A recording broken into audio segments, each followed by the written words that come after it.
Hello, sports fans. Campbell Woods here with the Marist men's rowing team. Got another video update here for the midwinter. We're into the deep, dark hole of February, and it's really cold. The river's pretty frozen up, and I think the athletes are really hoping for a light at the end of the tunnel as far as water time goes. But I think everyone's doing a good job right now of keeping their noses to the grindstone. Couple bits of news for us today, some updates and things going on this week. The last time we did a video update, we were just heading into our annual biathlon. And so I wanted to do a quick recap of that. We had a super snowy day this year. We had a big snowstorm that morning. We've taken to doing that event on Super Sunday every year. And so we had to push the event a little bit later because of the snow. And then also we ended up having to change our course for the run because the bridge was closed. The pedestrian section of the Mid-Hudson Bridge was closed off to the athletes. So the new course ran the same direction along the Poughkeepsie waterfront, basically running south down Water Street from the boathouse, past the train station. And then this year, instead of turning to go up onto the bridge, the athletes went straight past the bridge and ran down to where Shadows Marina is at the end of that road, and then turned around at the base of the road and came back to the boathouse. And then when they got to the boathouse, they did a lap, one lap around the Marist Longview Park, so that they ended up finishing on the waterfront, on the water side of the boathouse, which added an additional about 700, 800 meters. So the run was slightly shorter than a typical year. It was maybe 800 meters shorter than a typical year. I think that the official course using the bridge is about 5.5K, and this was like 4.8 or something like that. So pretty close. It was a special year. I really enjoyed watching this year's event. I think in particular, it was really fun. Our eventual winner, Liam Clem, who's a senior this year, he was at the start of his career at Marist definitely not at the top of the pile, either on the erg or on the run, and he was a very middle of the road athlete. And I think that first year he kind of placed in the middle of the pack for the biathlon, and so it's cool to see him progress every year and get a little bit faster. Liam has in the past couple years done a lot of running in the off season as part of his fitness regimen, and I think that showed. It's definitely an event that favors athletes that are good at running or enjoy running, and Liam, I think, has made running such a part of his mixture that he enjoys it, and he did well last year. I believe he placed fourth last year. I could be wrong. But he was one of him and our other senior, Thomas Graves, were the top two anticipated finishers for this year's event, based on where they finished last year. Graves, I think, finished just in front of Clem last year. And so really cool for both of them to get a run where they had an opportunity to win, and it was really cool to see Clem capitalize on it. Graves had a bad day. I think he was improperly fueled or something. He ended up blowing up on the run pretty badly. But Clem really delivered a great race. It was fun to watch.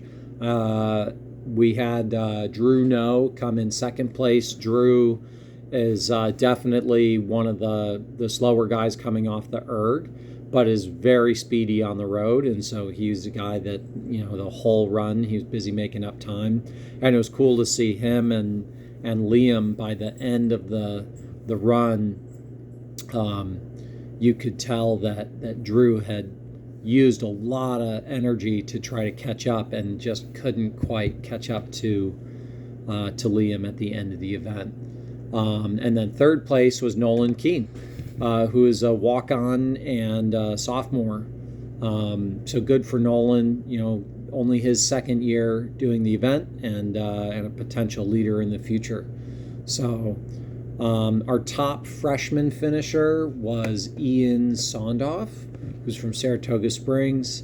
He did a great job. I forget exactly what place he came in. I think it was 8th or 9th. And then, the event was good. We did have one alum that ended up joining us. We had Liam Cusack, who came and ran the race with the athletes.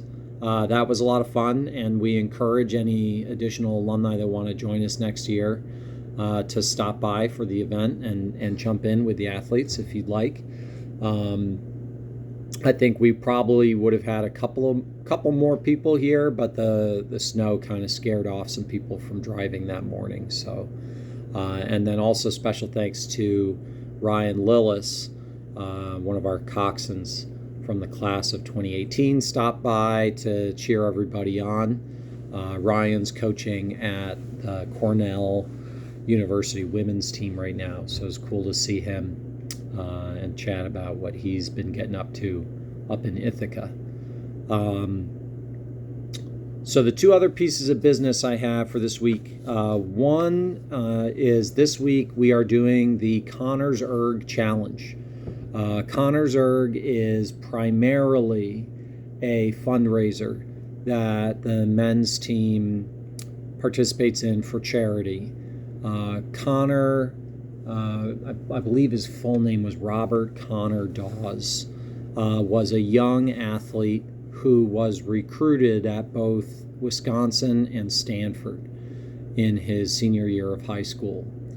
And he ended up being diagnosed with and eventually passing away from childhood brain cancer, pediatric brain cancer. And Wisconsin and Stanford founded this event, which has now become its own foundation, which is the RCD Foundation.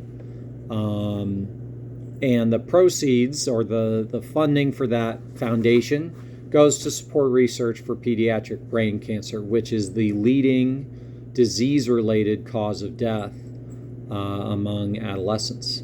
And so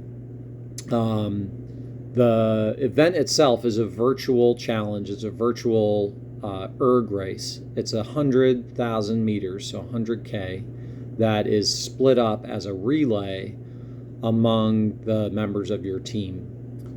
You can have, I believe, up to 5 ergs with as many as 5 athletes on each erg for the relay.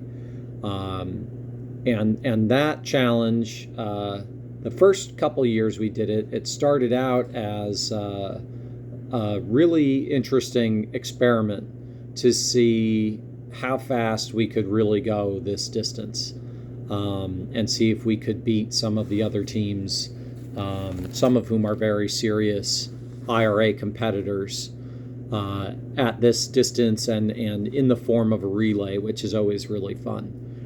And we ended up setting the record for that distance our first year that we did it. I believe it was 2019, but I could be corrected on that.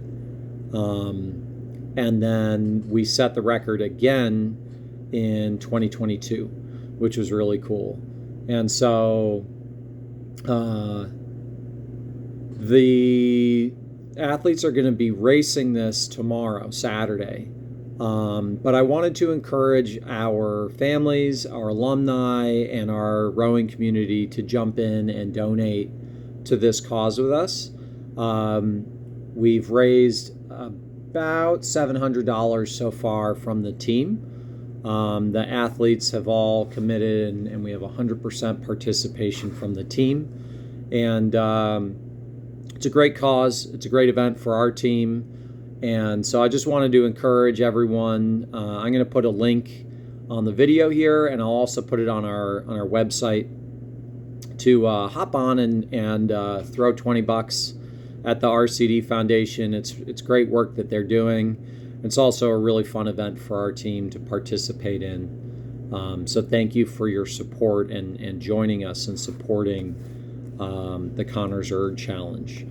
And then my final bit was just a reminder that Giving Day is coming up. The date for Giving Day is March 26th this year. We have a number of lead donors already signed up. But if you're interested in being a lead donor and helping to encourage and support the other members of the alumni during those Giving Day festivities, please reach out to either myself or Bob Missert. We'd love to hear from you and chat about what you can do to help push our goals forward. I'm going to be doing another video, a much deeper dive into the Giving Day mechanics and how it all works and where to donate, and also a quick discussion of where the money goes and how we spend our budget each year. We'll do that in a later video in the coming month. But I wanted to make sure that everyone's got March 26th on your calendar. We had a phenomenal event last year, and we are hoping to do the same thing this year and even improve a little bit. I believe last year we had just over 300 unique donors to the team, and Bob and I's goal this year is to get up to somewhere between 325 and 350. So start texting and emailing and chatting with your rowing buddies, crewmates, family members, and we encourage you to join us on that day to support the men's rowing team here at Marist. Thanks again for everyone who participated in that last year, and we're looking forward to bringing you more details about that event. I'm also going to be coming up with another episode probably next week, where I'll talk about our spring season and our season calendar that's coming up. But we have a great season schedule lined up, and we're looking forward to some good hard racing on the water. Thanks, everyone. Have a good weekend, and we'll see you soon.